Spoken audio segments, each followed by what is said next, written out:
আসসালামু আলাইকুম। আশা করি আপনারা সবাই ভালো আছেন। আমি নিউরো কেয়ার থেকে মোহাম্মদ উমর শরীফ রিয়াজ, সহযোগী ফিজিওথেরাপিস্ট বলছি।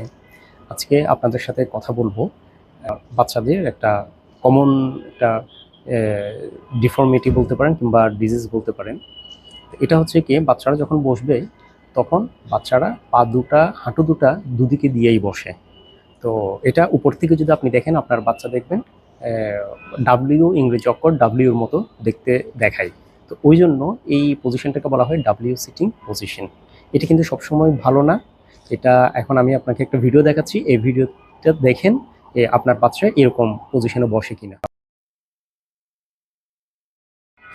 তো এখন চলুন আমরা দেখি ডাব্লিউ সিটিং পজিশনে বসলে কি কি প্রবলেমগুলো হতে পারে। তো এটার বেসিক্যালি প্রবলেমগুলো হচ্ছে ব্যালেন্সিংয়ে প্রবলেম হতে পারে, মাংসপেশিগুলো মানে কোর মাসেলগুলো অনেক ক্ষেত্রে উইকনেস থেকে যায়। তো সমবয়সী বাচ্চাদের সাথে হাঁটতে গেলে পড়ে যায়, দৌড়াতে গেলে পড়ে যায়।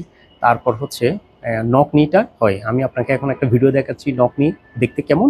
এই ভিডিওটা আপনারা দেখেন, তাইলে আপনারা বুঝতে পারবেন নক নিটা করলে কেমন হয়। হাঁটু দুটো একটার সাথে একটা লাগবে, যেটা হচ্ছে সুস্থ স্বাভাবিক বাচ্চারা কিংবা আমরা যারা স্বাভাবিক আছি তারা যখন আমরা দাঁড়াই হাঁটু কিন্তু একটার সাথে একটা লাগে না। বাট নক নিয়ের ক্ষেত্রে এই প্রবলেমটা হয়, একটার সাথে একটা লেগে যায়, দৌড়াতে গেলে বাচ্চারা পড়ে যায়। তাইলে চলুন এখন আমরা আসি ডাব্লিউ সিটিং পজিশনে।